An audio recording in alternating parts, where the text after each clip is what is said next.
Welcome to all. Today we shall discuss third chapter of first PUC accountancy, that is recording of transaction part 1. Recording of transaction part 1. Here we learn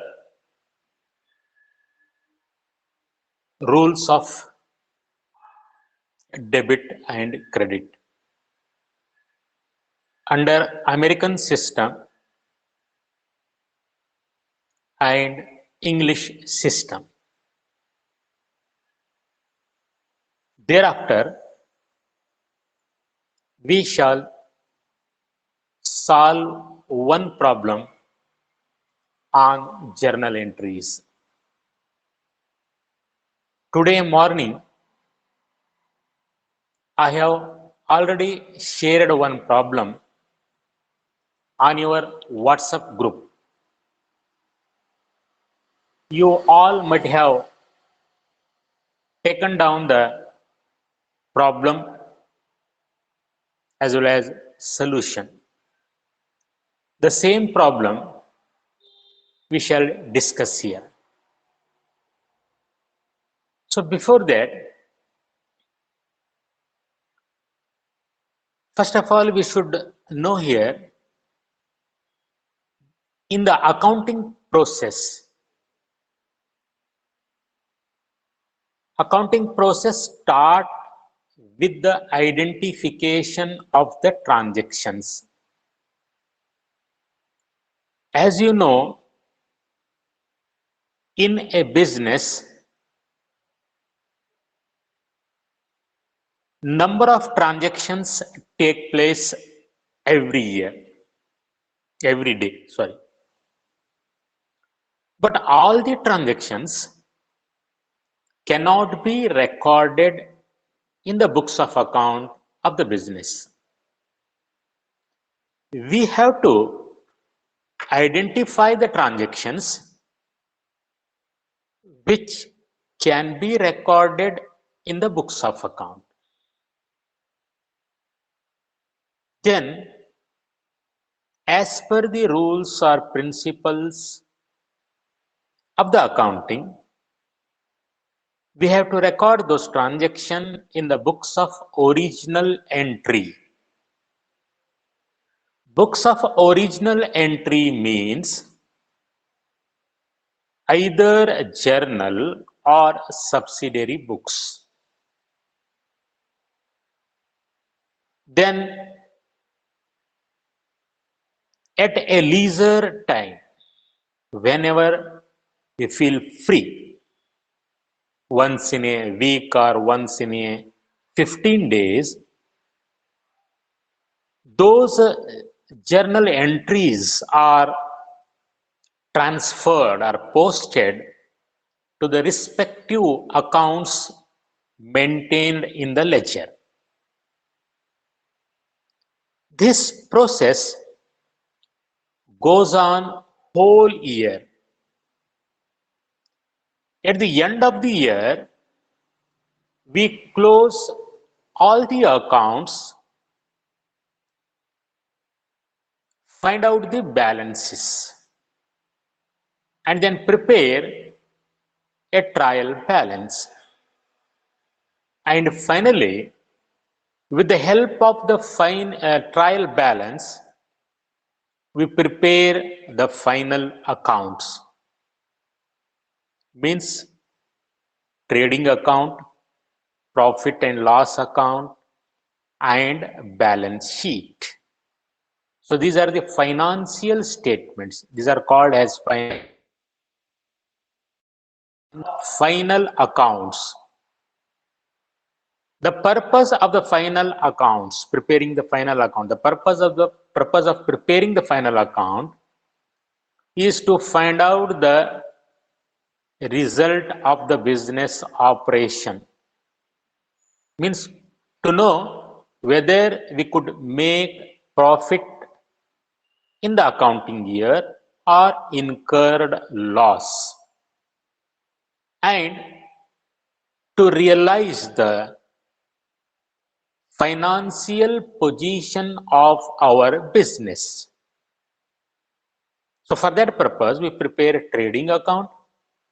With the help of the trading account, we find out the gross profit, ಒಟ್ಟು ಲಾಭ, ವ್ಯಾಪಾರದಿಂದ ಆದಂತಹ ಒಟ್ಟು ಲಾಭ. So here we consider only direct expenses. Then we prepare profit and loss account. In the profit and loss account, we find out the net result or net profit or loss. Then finally we prepare the balance sheet. After finding the result, we analyze the result and prepare different reports required to different users of the accounting information. So this is the accounting process. So one thing we have to remember here, as soon as transactions take place in business, if it contains financial aspect, at least financial aspect, or in other words, if transactions can be measured in terms of money, those transactions have to be recorded in the books of account. But to record transaction in the books of account, we require a supporting document. We require an evidence. Without evidence, we cannot record a single transaction in the books of account. So therefore, to record a business transaction in the books of account, we require some evidence, documentary evidence, which are called as vouchers. Vouchers are must. Without voucher, we cannot record transactions in the books of account. Whenever transaction take place, the relating vouchers are generated.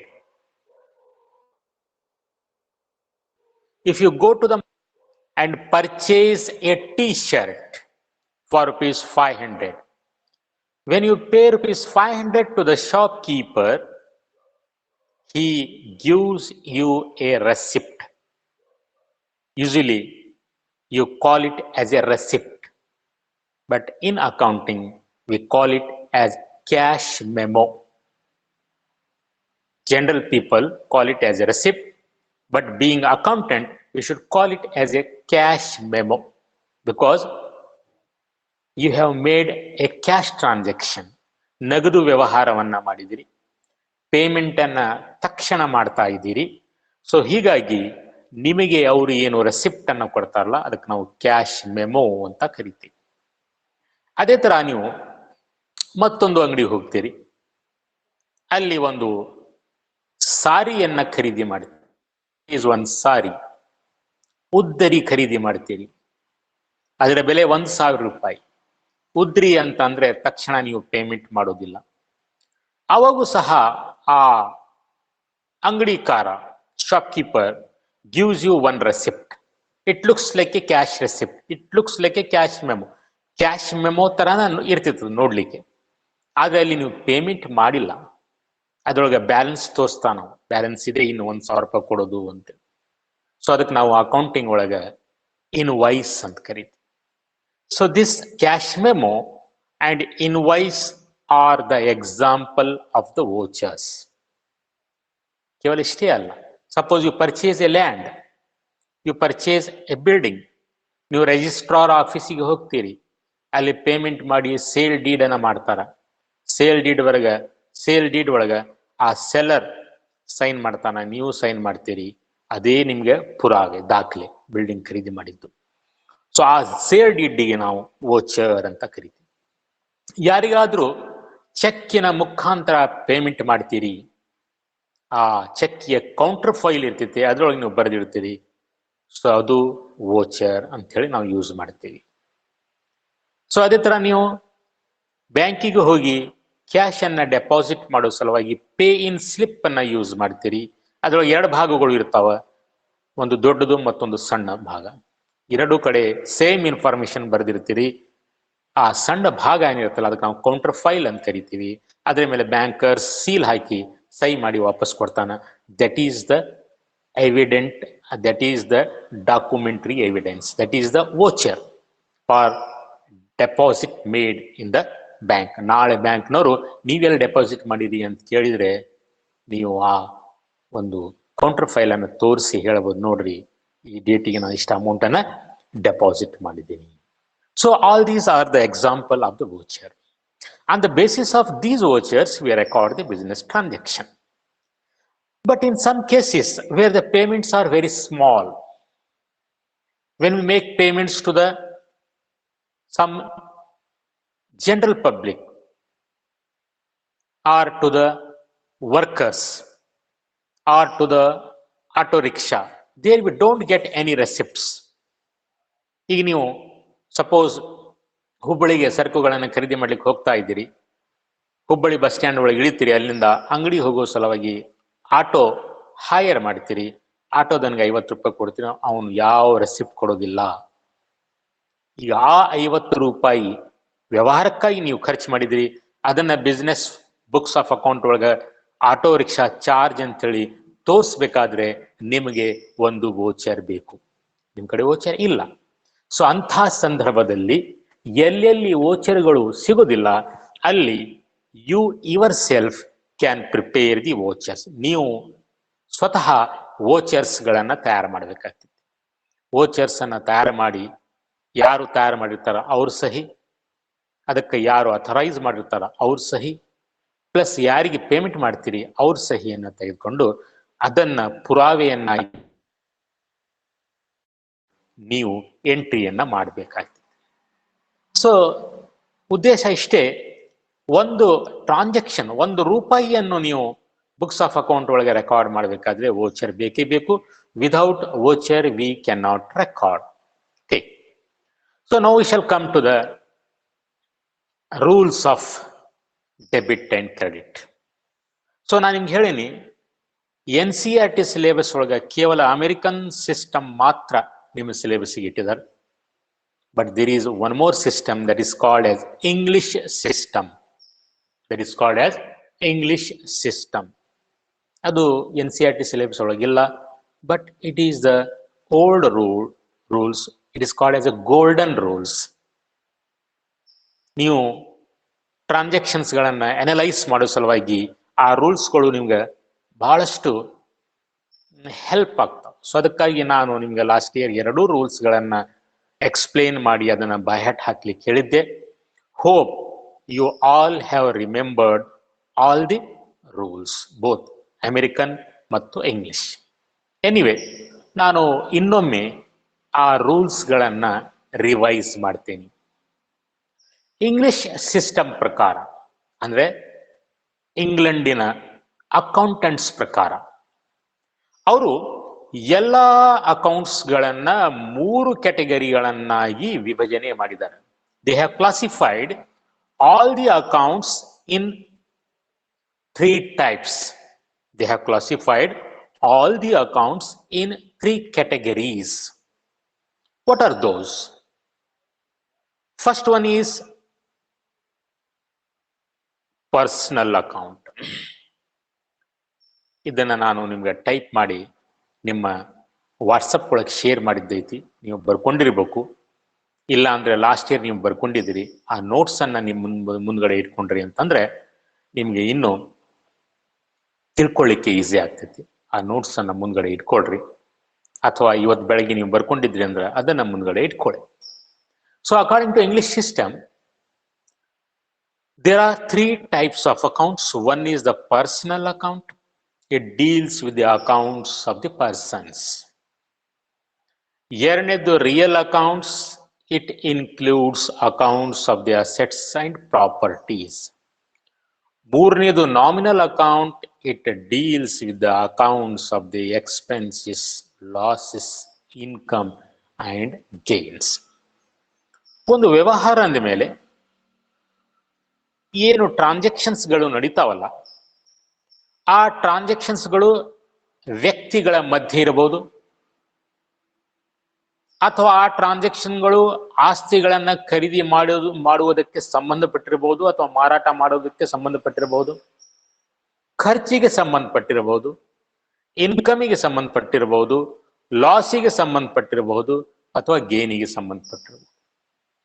So ಒಂದು business ಒಳಗೆ ಇಷ್ಟೇ ಬರೋದು: ಆಸ್ತಿ, ವ್ಯಕ್ತಿಗಳು, ಆಮೇಲೆ ಖರ್ಚು, ಆದಾಯ, ನಷ್ಟ, ಗೇನ್. ಸೊ ಎಲ್ಲವನ್ನು ಸೇರಿ ಇರೋ ಮೂರು ಕ್ಯಾಟಗರಿಗಳನ್ನ ಮಾಡಿದ್ರು. ಒಂದನೇದು ಪರ್ಸನಲ್ ಅಕೌಂಟ್. ಈ ಒಂದು ಕ್ಯಾಟಗರಿ ಒಳಗೆ ಒಂದು ವ್ಯವಹಾರಿಕ ಸಂಸ್ಥೆಯು ಯಾವ ಯಾವ ವ್ಯಕ್ತಿಗಳ ಜೊತೆಗೆ ವ್ಯವಹಾರವನ್ನ ನಡೆಸುತ್ತದೆಯೋ ಆ ಎಲ್ಲಾ ವ್ಯಕ್ತಿಗಳ ಖಾತೆಗಳು ಈ ಕ್ಯಾಟಗರಿ ಒಳಗೆ ಬರ್ತಾವೆ. ಇಲ್ಲಿ ವ್ಯಕ್ತಿಗಳು ಅಂದ ತಕ್ಷಣ ಕೇವಲ ನೈಜ ವ್ಯಕ್ತಿಗಳು ಮಾತ್ರ ಅಲ್ಲ, ನಾವು ನೀವು ನೈಜ ವ್ಯಕ್ತಿಗಳು, ನ್ಯಾಚುರಲ್ ಪರ್ಸನ್ಸ್ ಅಂತ ಕರಿತೀವಿ. ವ್ಯವಹಾರ ಕೇವಲ ನೈಜ ವ್ಯಕ್ತಿಗಳ ಜೊತೆಗೆ ಮಾತ್ರ ವ್ಯವಹಾರ ಮಾಡೋದಿಲ್ಲ, ಲೇವಾದೇವಿಗಳನ್ನ ಮಾಡೋದಿಲ್ಲ. ಅದು ಇಲ್ಲಿ ನೈಜ ವ್ಯಕ್ತಿಗಳ ಜೊತೆಗೆ ಇನ್ನು ಕೃತಕ ವ್ಯಕ್ತಿಗಳು ಸಹ ಬರ್ತಾವೆ. ಇಲ್ಲಿ ಕೃತಕ ವ್ಯಕ್ತಿಗಳು ಅಂತಂದ್ರೆ ಅಕೌಂಟಿಂಗ್ ಒಳಗೆ ಇತರೆ ವ್ಯವಹಾರಿಕ ಸಂಸ್ಥೆಗಳು, ಇತರೆ ಸರ್ಕಾರಿ ಇಲಾಖೆಗಳು, ಅಥವಾ ಇತರೆ ಯಾವುದೇ ಡಿಪಾರ್ಟ್ಮೆಂಟ್ಸ್ಗಳು, ಅವ್ರ ಜೊತೆಗೆ ನಾವು ವ್ಯವಹಾರವನ್ನ ಮಾಡಿದ್ರೆ ಆ ಇತರೆ ವ್ಯವಹಾರಿಕ ಸಂಸ್ಥೆಗಳು, ಡಿಪಾರ್ಟ್ಮೆಂಟ್ಸ್ಗಳು, ಸರ್ಕಾರಿ ಇಲಾಖೆಗಳು ಇವೆಲ್ಲಕ್ಕೂ ನಾವು ಕೃತಕ ವ್ಯಕ್ತಿಗಳು ಅಂತ ಭಾವಿಸ್ತೇವೆ. ಅದೇ ತರ ಇನ್ನೊಂದು ರೀಪ್ರೆಸೆಂಟೇಟಿವ್ ಪರ್ಸನಲ್ ಅಕೌಂಟ್ ಅಂದ್ರೆ ಯಾರ ಜೊತೆಗೆ ನಾವು ವ್ಯವಹಾರವನ್ನ ಮಾಡ್ತೀವಿ ಅವರ ಸಂಖ್ಯೆ ಹೆಚ್ಚಾಗಿದ್ರೆ ಅವರೆಲ್ಲರನ್ನ ಸೂಚಿಸುವಂತ ಒಂದೇ ಖಾತೆಯನ್ನ ನಾವು ತೆಗಿತೀವಿ, ಅದಕ್ಕೆ ನಾವು ರೀಪ್ರೆಸೆಂಟೇಟಿವ್ ಪರ್ಸನಲ್ ಅಕೌಂಟ್ ಅಂತ ಇರ್ತೀವಿ. ಸೊ ಈ ರೀತಿಯಾಗಿ ಪರ್ಸನಲ್ ಅಕೌಂಟ್ ಒಳಗೆ person of the natural account of the natural person, account of the artificial person, account of the representative persons, ಇವು ಮೂರು ಬರ್ತಾವೆ. ಈ ಪರ್ಸನಲ್ ಅಕೌಂಟಿಗೆ ಒಂದು ರೂಲ್ ಅನ್ನ ಮಾಡಿದ್ರು. ಏನು? Very simple: debit the receiver, credit the giver. Debit the receiver, credit the giver. Actually ಇದು ಬಹಳ ಉದ್ದ ಐತಿ ಸೆಂಟೆನ್ಸ್, ಅದನ್ನ ಶಾರ್ಟ್ ಮಾಡ್ಯಾವ. ಡೆಬಿಟ್ ದ ರಿಸೀವರ್ ಅಂದ್ರೆ ಏನು?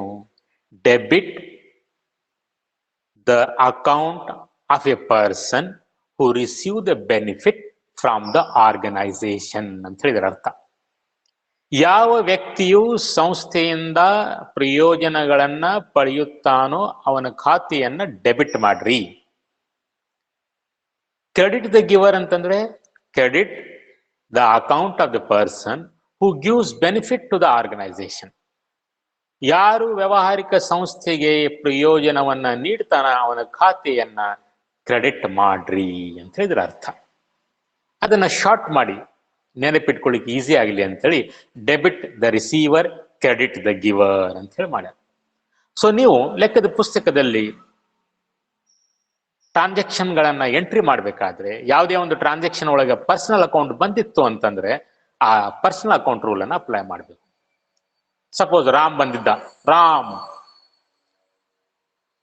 Received cash ₹1000 from us.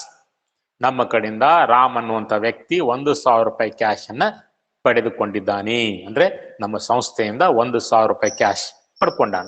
ಅಂದ್ರೆ ಪ್ರಯೋಜನವನ್ನ ಪಡ್ಕೊಂಡಾನ, ರಿಸೀವರ್ ಆದ, ಅವನ ಅಕೌಂಟನ್ನ ಡೆಬಿಟ್ ಮಾಡೋದು. ಸಪೋಸ್ ಇನ್ನೊಂದು example, cash paid ₹5,000 to Sita. ಸೀತಾಗ 5,000 ರೂಪಾಯಿ ಕ್ಯಾಶ್ ಅನ್ನ ಕೊಟ್ವಿ ಬಿಸ್ನೆಸ್ ದಿಂದ.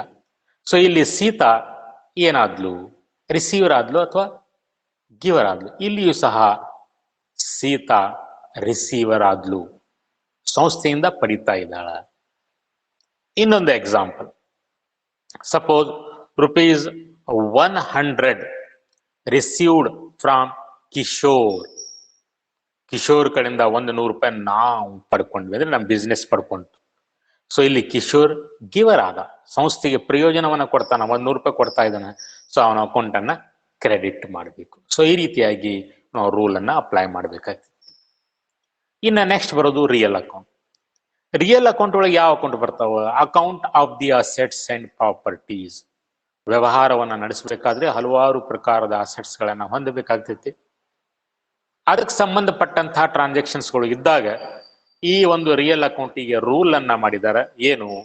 Debit what comes in, credit what goes out. Debit what comes in ಅಂದ್ರೆ ಏನು?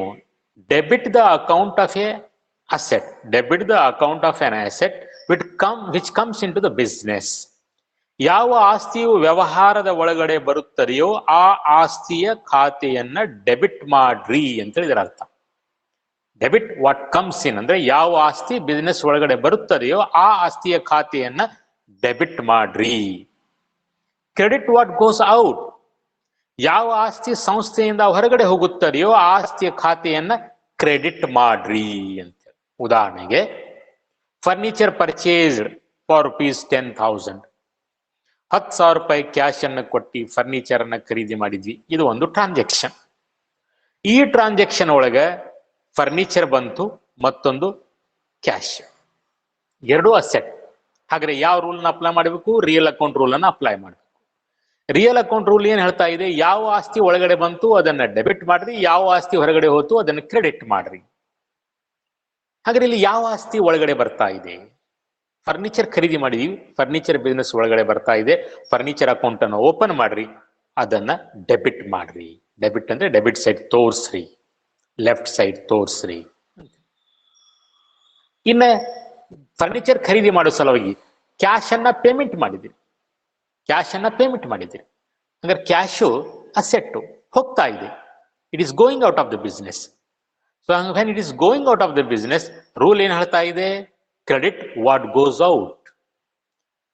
ಯಾವ ಆಸ್ತಿ ಬಿಸ್ನೆಸ್ ಇಂದ ಹೊರಗಡೆ ಹೋಗುತ್ತದೆಯೋ ಅದನ್ನ ಕ್ರೆಡಿಟ್ ಮಾಡ್ರಿ ಅಂತ ಹೇಳ್ತಾ ಇದೆ. ಸೊ ಅದಕ್ಕಾಗಿ ಕ್ಯಾಶ್ ಅಕೌಂಟ್ ನಾವೇನ್ ಮಾಡಬೇಕು? ಕ್ರೆಡಿಟ್ ಮಾಡಬೇಕು. ಸೊ ಈ ಒಂದು ರೂಲಿನ ಪ್ರಕಾರ ಫರ್ನಿಚರ್ ಒಳಗಡೆ ಬರ್ತಾ ಇದೆ, ಡೆಬಿಟ್ ಮಾಡಬೇಕು. ಕ್ಯಾಶ್ ಹೊರಗಡೆ ಹೋಗ್ತಾ ಇದೆ, ಕ್ರೆಡಿಟ್ ಮಾಡಬೇಕು. ಇದು ರಿಯಲ್ ಅಕೌಂಟ್ ರೂಲ್. ಇನ್ನು ಬರೋಣ nominal account rule. Nominal account rule deals with the accounts of the expenses, losses, income and gain. ಇವೆಲ್ಲವನ್ನ ಸೇರಿ ಒಂದು ಕ್ಯಾಟಗರಿ ಮಾಡಿದ್ರು, ಅದಕ್ಕೊಂದು ರೂಲ್ ಅನ್ನ ಮಾಡಿದ್ರು. ಸೊ ರೂಲ್ ಏನಿದೆ? Debit all the expenses and losses, ಅಥವಾ debit the expenses and losses. Debit the expenses and losses, credit the income and gain. ಅಂದ್ರೆ ಅರ್ಥ ಏನು? ಯಾವುದೇ ಒಂದು ಟ್ರಾನ್ಸಾಕ್ಷನ್ ಒಳಗೆ ವ್ಯವಹಾರದ ದೃಷ್ಟಿಯಿಂದ ನೋಡಿದಾಗ ಅದು ವ್ಯವಹಾರಕ್ಕೆ ಖರ್ಚು ಎಂದು ಪರಿಗಣಿಸಿದ್ರೆ ಅದನ್ನ ಡೆಬಿಟ್ ಮಾಡಿ. If it is expense for the business, debit it. If it is a loss to the business, debit it. If it is a income to the business, credit it.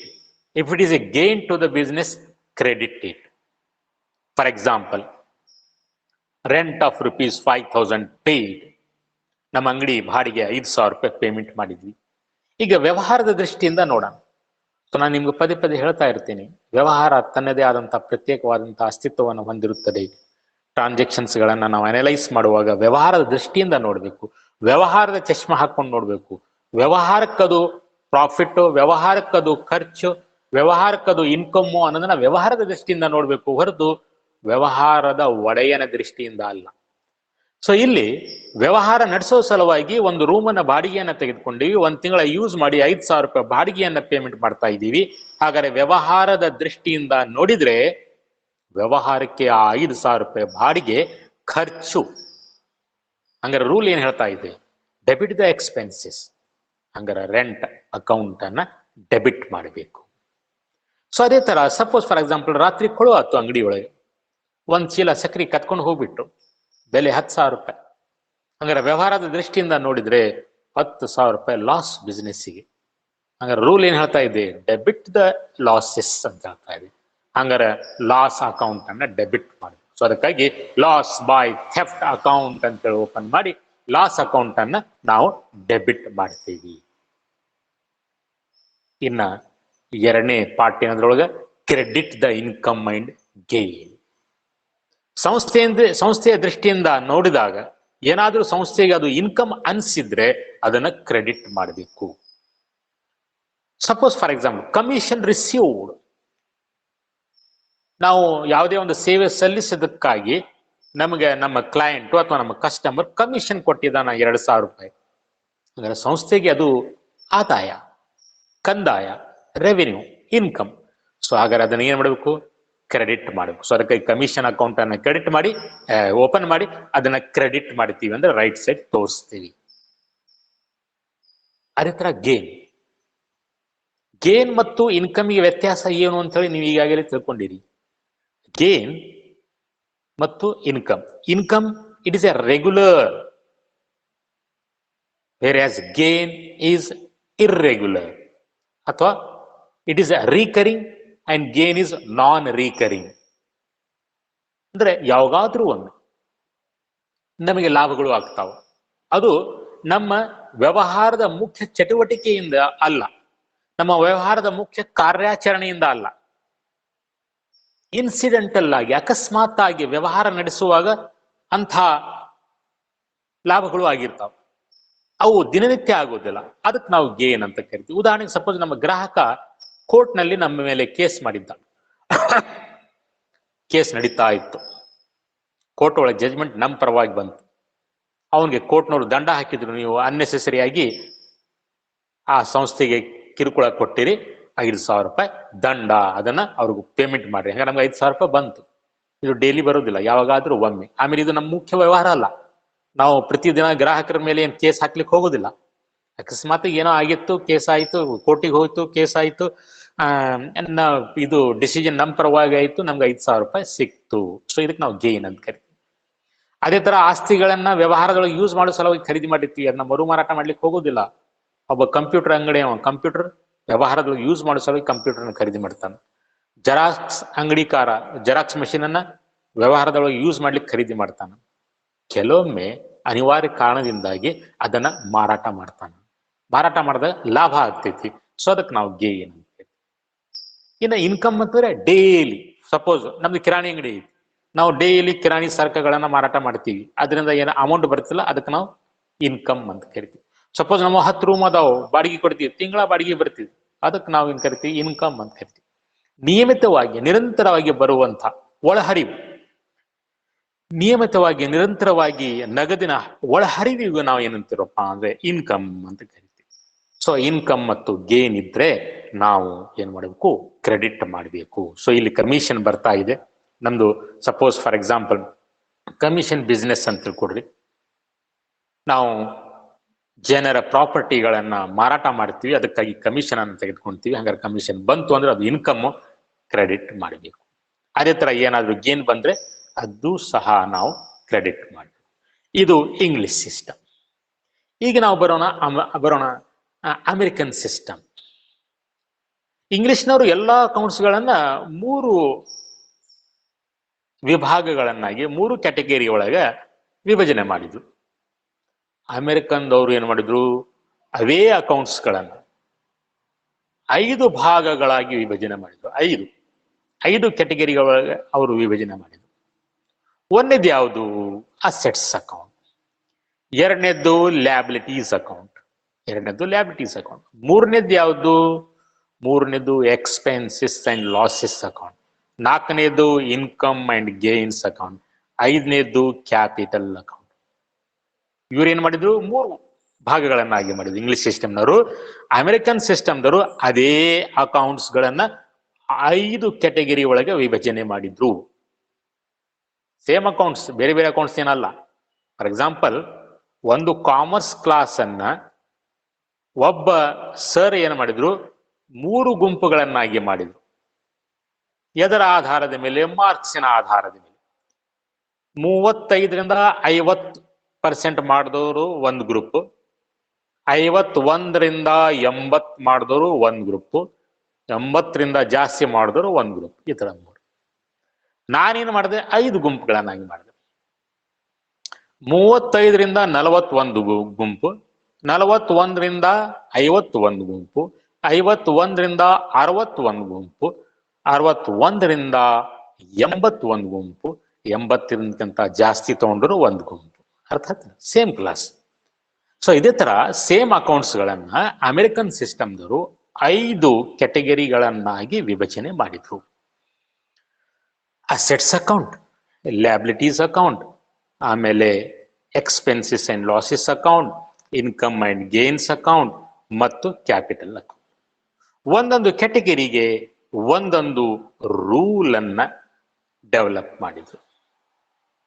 ಈ ರೂಲ್ ಎದುರ ಸಲುವಾಗಿ to record the changes. Asset ಒಳಗೆ ಏನಾದ್ರೂ changes ಆದ್ರೆ ಅದನ್ನ record ಮಾಡಬೇಕು. Asset ಒಳಗೆ changes ಅಂದ್ರೆ ಏನಾಗ್ತಾವ ಚೇಂಜಸ್? ಅಸೆಟ್ ಜಾಸ್ತಿನಾರ ಆಗ್ತಾವ, ಕಡಿಮೆನಾರ ಆಗ್ತಾವ. ಲ್ಯಾಬಿಲಿಟೀಸ್ ಒಳಗೆ ಏನಾದ್ರೂ ಚೇಂಜಸ್ ಆದ್ರೆ ಅದನ್ನ ರೆಕಾರ್ಡ್ ಮಾಡಬೇಕು. ಲ್ಯಾಬಿಲಿಟೀಸ್ ಒಳಗೆ ಏನಾಗ್ತೈತಿ? ಜಾಸ್ತಿ ಆಗ್ತೈತಿ ಅಥವಾ ಕಡಿಮೆ ಆಗ್ತೈತಿ. ಎಕ್ಸ್ಪೆನ್ಸಸ್ ಮತ್ತು ಲಾಸಸ್ ಒಳಗೆ ಏನಾದ್ರೂ ಚೇಂಜಸ್ ಆದ್ರೆ ಅದನ್ನ ರೆಕಾರ್ಡ್ ಮಾಡಬೇಕು. ಚೇಂಜಸ್ ಅಂದ್ರೆ ಏನು? ಇನ್ಕ್ರೀಸ್ ಆಗ್ಬೋದು ಅಥವಾ ಡಿಕ್ರೀಸ್ ಆಗ್ಬೋದು. ಅದೇ ತರ ಇನ್ಕಮ್ ಒಳಗೆ ಏನಾಗ್ಬೋದು? ಇನ್ಕ್ರೀಸ್ ಆಗ್ಬೋದು ಇನ್ಕಮ್, ಅಥವಾ ಇನ್ಕಮ್ ಡಿಕ್ರೀಸ್ ಆಗ್ಬೋದು. ಅದನ್ನ ರೆಕಾರ್ಡ್ ಮಾಡೋ ಸಲುವಾಗಿ ಒಂದು ರೂರು. ಕ್ಯಾಪಿಟಲ್ ಏನಾಗ್ಬೋದು? ಅದು ಇನ್ಕ್ರೀಸ್ ಆಗ್ಬೋದು ಅಥವಾ ಡಿಕ್ರೀಸ್ ಆಗ್ಬೋದು. ಅದನ್ನ ರೆಕಾರ್ಡ್ ಮಾಡೋ ಸಲುವಾಗಿ ಒಂದು ರೂಲ್. ನೋಡಿ ಎಷ್ಟು ಸಿಂಪಲ್ ಆಗಿ ಮಾಡಿದ್ರು ಅವರು. ಏನ್ ಮಾಡ್ರಪ್ಪ ಅಂತಂದ್ರೆ, ಇನ್ ಕೇಸ್ ಆಫ್ ಅಸೆಟ್ಗೆ ರೂಲ್ ಏನ್ ಮಾಡಿದ್ರು? Debit increase in the asset, debit increase in the asset, credit decrease in the asset.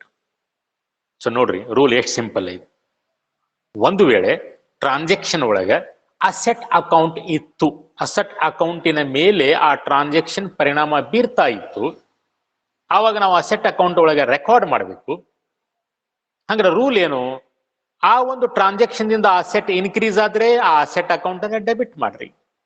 ಇಲ್ಲ, ಆ ಅಸೆಟ್ ಡಿಕ್ರೀಸ್ ಆದ್ರೆ ಅಸೆಟ್ ಅಕೌಂಟ್ ಅನ್ನ ಕ್ರೆಡಿಟ್ ಮಾಡ್ರಿ. ಉದಾಹರಣೆಗೆ same furniture purchased for ₹10,000. Suppose ನಮ್ ಕಡೆ ಫರ್ನಿಚರ್ ಅದಾವ, 1,00,000 ರೂಪಾಯಿ ಫರ್ನಿಚರ್ ಅದಾವ. ಆದ್ರೂ ಇವತ್ತು ನಾವು 10,000 ರೂಪಾಯಿ ಫರ್ನಿಚರ್ ಖರೀದಿ ಮಾಡಿದ್ವಿ ಕ್ಯಾಶ್ ಕೊಟ್ಟಿ. So transaction is furniture purchased for ₹10,000. ಹಂಗಾರೆ ಯಾವ ಅಕೌಂಟ್ಸ್ ಬರ್ತಾವ ಅದ್ರಾಗ? ಒಂದು ಫರ್ನಿಚರ್ ಅಕೌಂಟ್ ಅಸೆಟ್, ಅದು ಮತ್ತೊಂದು ಕ್ಯಾಶ್ ಅಕೌಂಟ್ ಅದು ಅಸೆಟ್. ಹಂಗಾರೆ ಎರಡೂ ಅಸೆಟ್ಸ್ ಒಳಗೆ ಚೇಂಜಸ್ ಆಗಿದಾವ. ಒಂದು ಜಾಸ್ತಿ ಆಗಿರ್ಬೋದು ಅಥವಾ ಕಡಿಮೆ ಆಗಿರ್ಬೋದು. ಅದು ಜಾಸ್ತಿ ಆಗಿದೆಯೋ ಅಥವಾ ಕಡಿಮೆ ಆಗಿದೆಯೋ ನೋಡೋಣ. ಫರ್ನಿಚರ್ ತೊಗೊಳ್ಳೋಣ ಮೊದ್ಲಿಗೆ. ಫರ್ನಿಚರ್ 1,00,000 ರೂಪಾಯಿ ಫರ್ನಿಚರ್ ಇತ್ತು ನಮ್ ಕಡೆ, ಇವತ್ತು ಮತ್ತೆ ನಾವು 10,000 ರೂಪಾಯಿ ಫರ್ನಿಚರ್ ಖರೀದಿ ಮಾಡಿವಿ. ಹಂಗಾರೆ ಫರ್ನಿಚರ್ ಇನ್ಕ್ರೀಸ್ ಆಯಿತು ಅಥವಾ ಡಿಕ್ರೀಸ್ ಆಯಿತು? 1,00,000 ರೂಪಾಯಿ ಫರ್ನಿಚರ್ ಈಗ ಎಷ್ಟಾದ್ರು? 1,10,000 ರೂಪಾಯಿ ಇನ್ಕ್ರೀಸ್ ಆಯ್ತು. ಹಾಗಾದ್ರೆ ರೂಲ್ ಏನ್ ಹೇಳ್ತಾ ಇದೆ? Debit increase in the asset.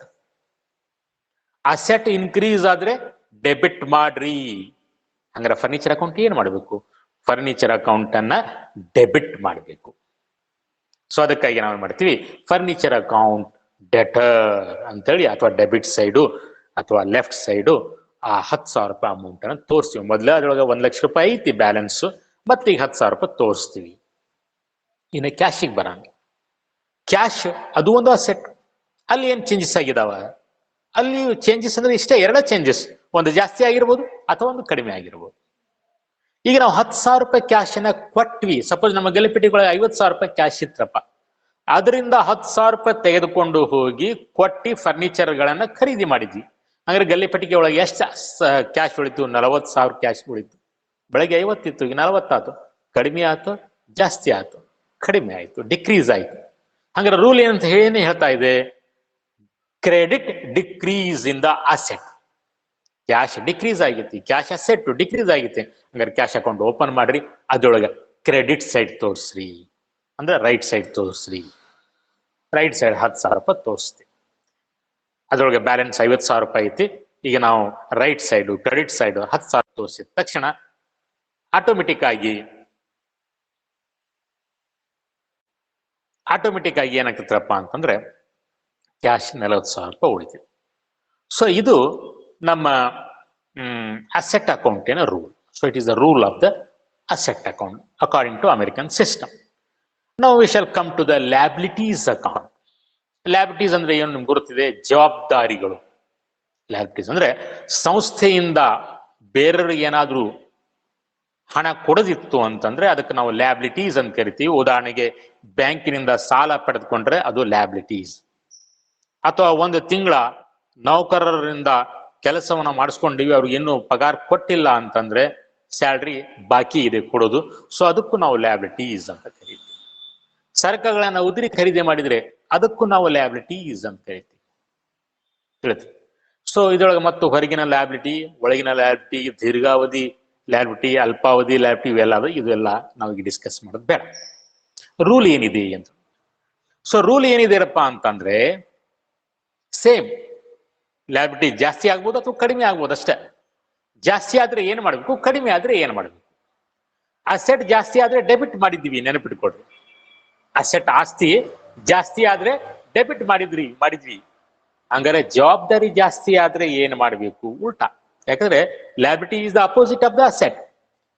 Asset ಅನ್ನ ಜಾಸ್ತಿ ಮಾಡಿದ್ರೆ ಡೆಬಿಟ್ ಮಾಡಿದ್ವಿ, ಹಂಗಾದ್ರೆ ಲ್ಯಾಬಿಲಿಟಿ ಜಾಸ್ತಿ ಆದ್ರೆ ಉಲ್ಟಾ ಮಾಡ್ಬೇಕು, ಅಂದ್ರೆ ಕ್ರೆಡಿಟ್ ಮಾಡ್ಬೇಕು.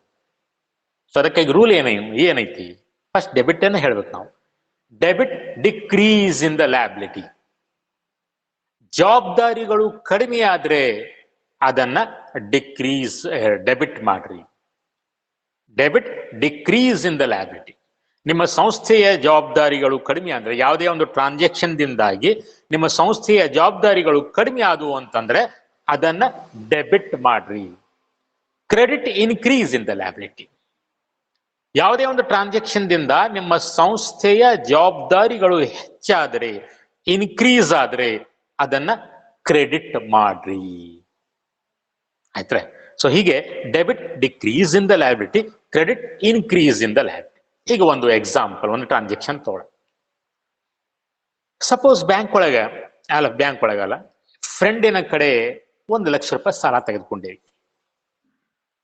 1 ತಿಂಗಳ ಒಳಗೆ ಕೊಡ್ತೀವಿ ಅಂತೇಳಿ 1 ತಿಂಗಳಾತು, ಬೆನ್ ಹತ್ ಬಿಟ್ಟ, ನಾವು ವಾಪಸ್ ಕೊಡ್ರಿ ಅಂತೇಳಿ ವ್ಯವಹಾರಕ್ಕಾಗಿ 1 ಲಕ್ಷ ರೂಪಾಯಿ ಸಾಲ ತಗೊಂಡ್ರಿ. ನಿಮ್ ಕಡೆ ದುಡ್ಡ ಬಂದಿಲ್ಲ, ಕೊಡ್ಲಿಕ್ಕೆ ಆಗ್ತಾ ಇಲ್ಲ. ಆವಾಗ ನೀವೇನ್ ಮಾಡ್ತೀರಿ? ಇಲ್ಲಪ್ಪ ಬಾಳ ಕಾಟ ಮಾಡಾಕತ್ತಾನ, ಬಾಳ ಬೆನ್ ಹತ್ತಾನ ಅಂತೇಳಿ ಮಾಡ್ತೀರಿ, ಬ್ಯಾಂಕಿಗೆ ಹೋಗ್ತೀರಿ.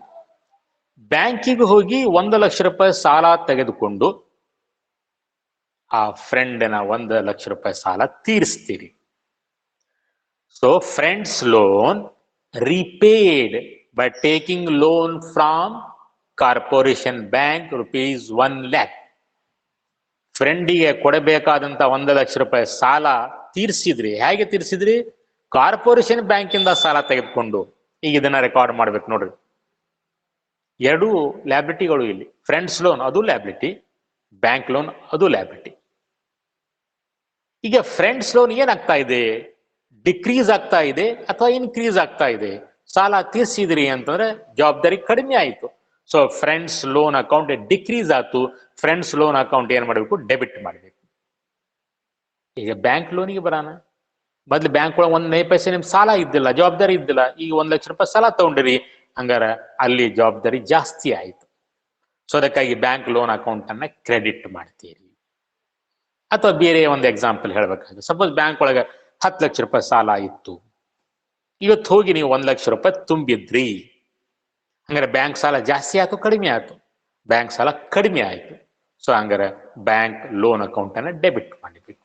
ಸೊ ಈ ರೀತಿಯಾಗಿ ಲ್ಯಾಬಿಲಿಟಿ ಕಡಿಮೆ ಆದ್ರೆ ಲ್ಯಾಬಿಲಿಟಿ ಅಕೌಂಟ್ ಅನ್ನ ಡೆಬಿಟ್ ಮಾಡ್ರಿ. ಲ್ಯಾಬಿಲಿಟಿ ಇನ್ಕ್ರೀಸ್ ಆದ್ರೆ ಅದನ್ನ ಕ್ರೆಡಿಟ್ ಮಾಡ್ರಿ. ಇನ್ನ ಬಂದ್ವಿ ಎಕ್ಸ್ಪೆನ್ಸಸ್ ಮತ್ತು ಲಾಸಸ್ ಅಕೌಂಟ್. ಇಲ್ಲಿಯೂ ಸಹ ಸೇಮ್ ಅಪ್ರೋಚ್. ಎಕ್ಸ್ಪೆನ್ಸಸ್ ಮತ್ತು ಲಾಸಸ್ ಜಾಸ್ತಿ ಆಗ್ಬೋದು ಅಥವಾ ಕಡಿಮೆ ಆಗ್ಬೋದು. ಜಾಸ್ತಿ ಆದ್ರೆ ಡೆಬಿಟ್ ಮಾಡ್ರಿ, ಕಡಿಮೆ ಆದ್ರೆ ಕ್ರೆಡಿಟ್ ಮಾಡ್ರಿ. ವ್ಯವಹಾರದ ದೃಷ್ಟಿಯಿಂದ ನೋಡ್ಬೇಕು.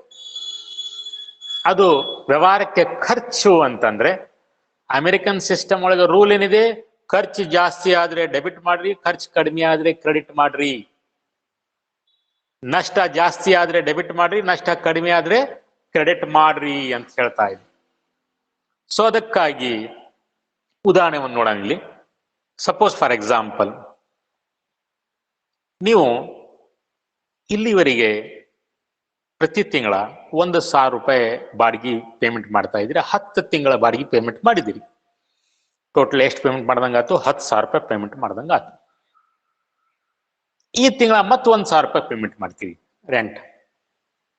ರೆಂಟ್ ಅಂದ್ರೆ ಖರ್ಚು.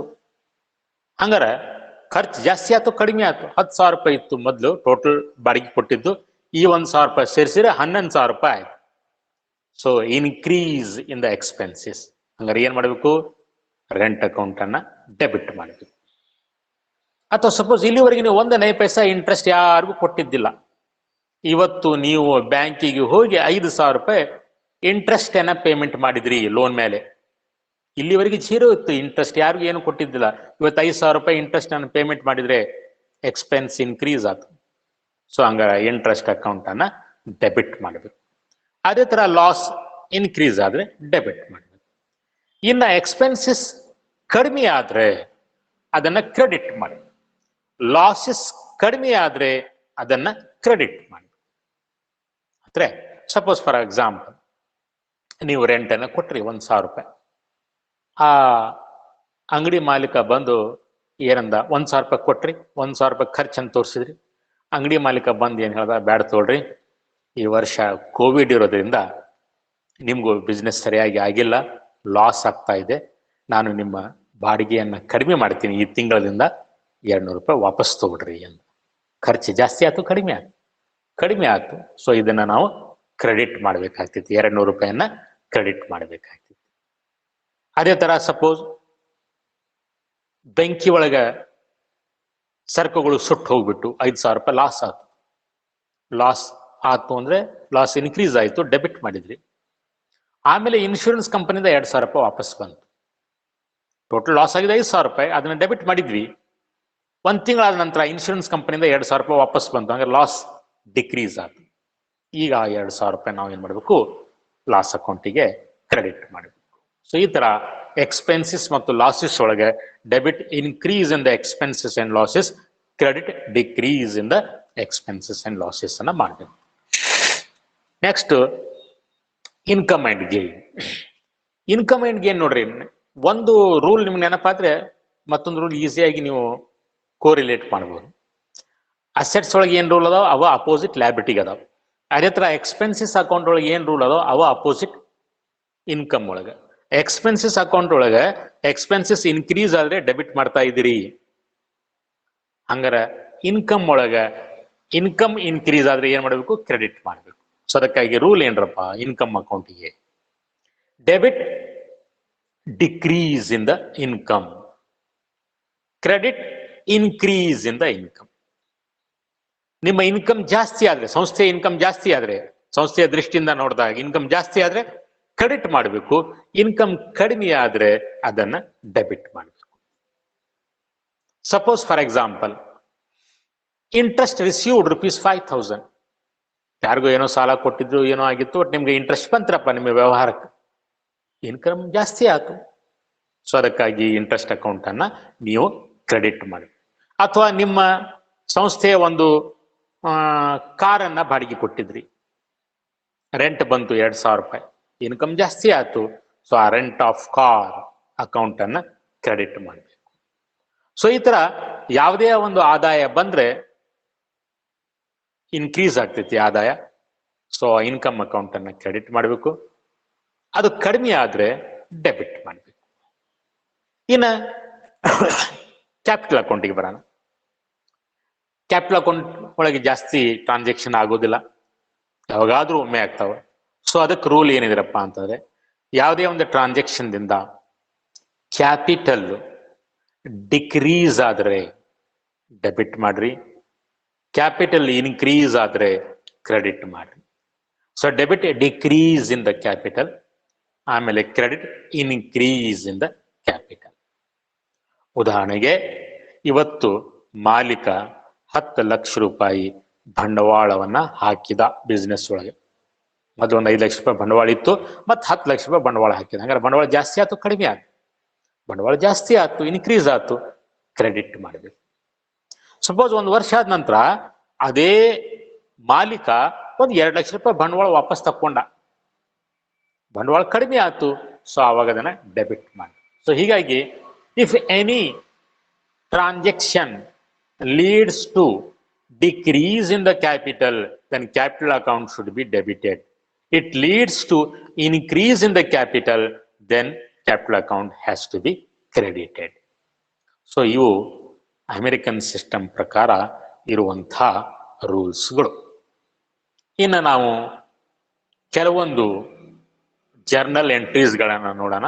ಸೊ ಅದಕ್ಕೆ ನೀವು ನಾನು ಬೆಳಗ್ಗೆ ಏನು ಒಂದು ಕ್ವಶನ್ ಕೊಟ್ಟಿದ್ದೆ ಅದನ್ನ ಬರ್ಕೊಂಡಿದ್ರಿ ಅಂತಂದ್ರೆ ಎಕ್ಸ್ಪ್ಲೇನ್ ಮಾಡ್ಲಿಕ್ಕೆ ಈಸಿ ಆಗ್ತೈತಿ. ಬರ್ಕೊಂಡಿರಬಹುದು ಅಂತ ನಾನು ತಿಳ್ಕೊಂತೀನಿ. ಶಿವಲಿಂಗ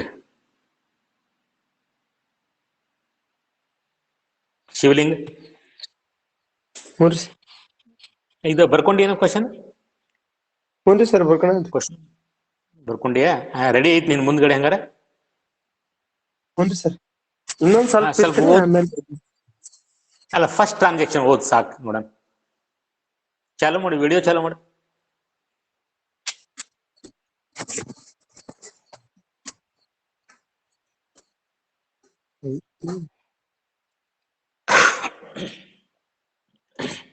ವಿಡಿಯೋ ಚಾಲು ಮಾಡಿ.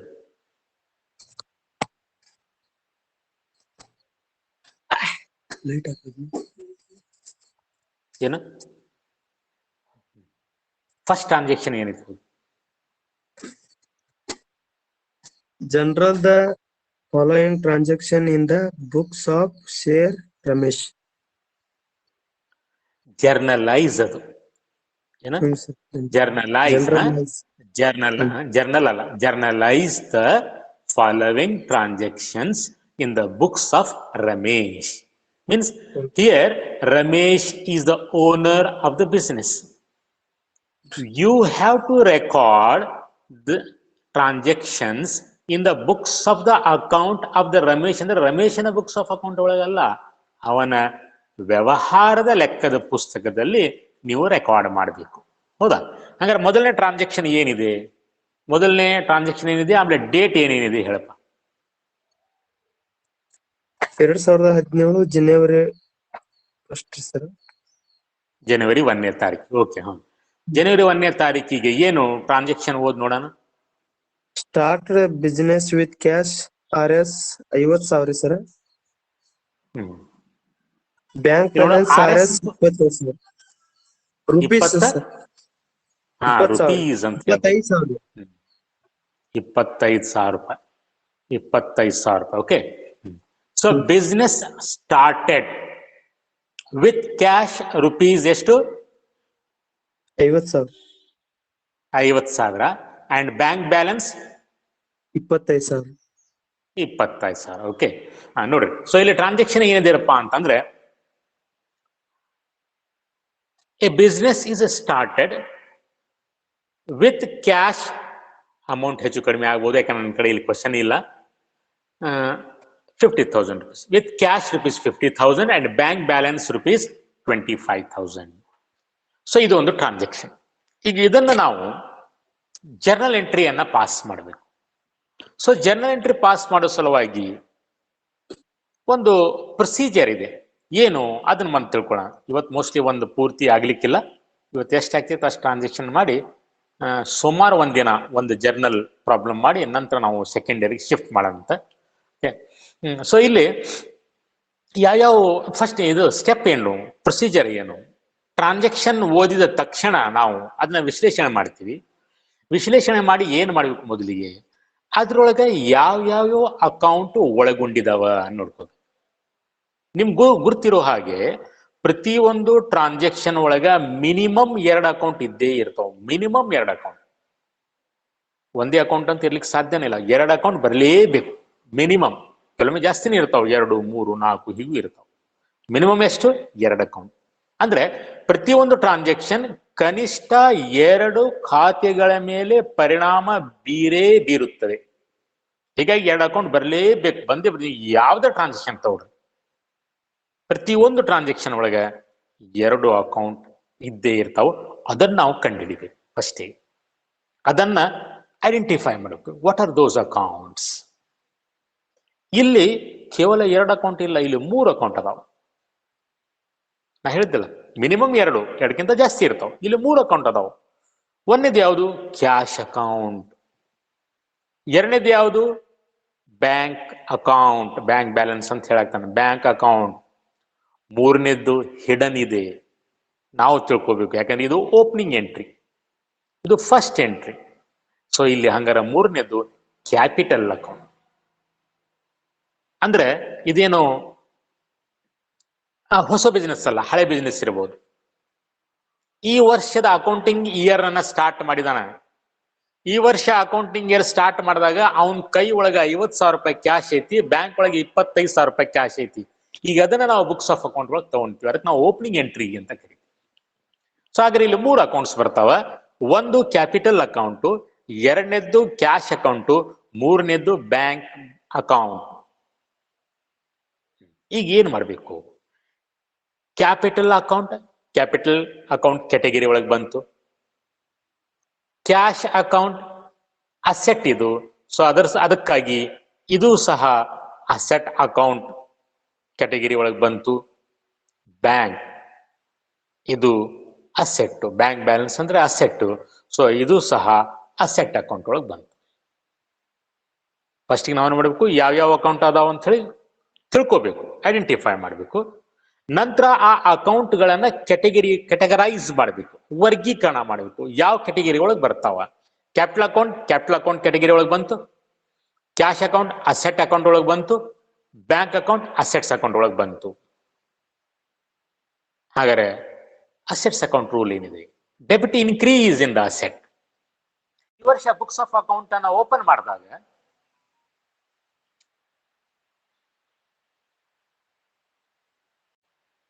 ಈ ವರ್ಷ ಅಕೌಂಟ್ಸ್ ಗಳನ್ನ ಓಪನ್ ಮಾಡಿದಾಗ ನಮ್ ಕಡೆ ಏನು ಇದ್ದಿಲ್ಲ, ಬುಕ್ಸ್ ಆಫ್ ಅಕೌಂಟ್ ಖಾಲಿ ಇದ್ದು.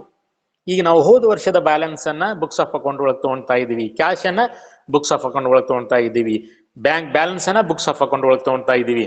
ಹಂಗಾರೆ ಕ್ಯಾಶ್ ಇನ್ಕ್ರೀಸ್ ಆಯ್ತು, ಬ್ಯಾಂಕ್ ಬ್ಯಾಲೆನ್ಸ್ ಇನ್ಕ್ರೀಸ್ ಆಯ್ತು. ಸೊ ರೂಲ್ ಏನ್ ಹೇಳ್ತಾ ಇದೆ? Asset account rule, debit increase in the asset. So ಅದಕ್ಕಾಗಿ ಕ್ಯಾಶ್ ಅಕೌಂಟು ಡೆಬಿಟ್ ಮಾಡಬೇಕು, ಆಮೇಲೆ ಬ್ಯಾಂಕ್ ಅಕೌಂಟು ಡೆಬಿಟ್ ಮಾಡಬೇಕು.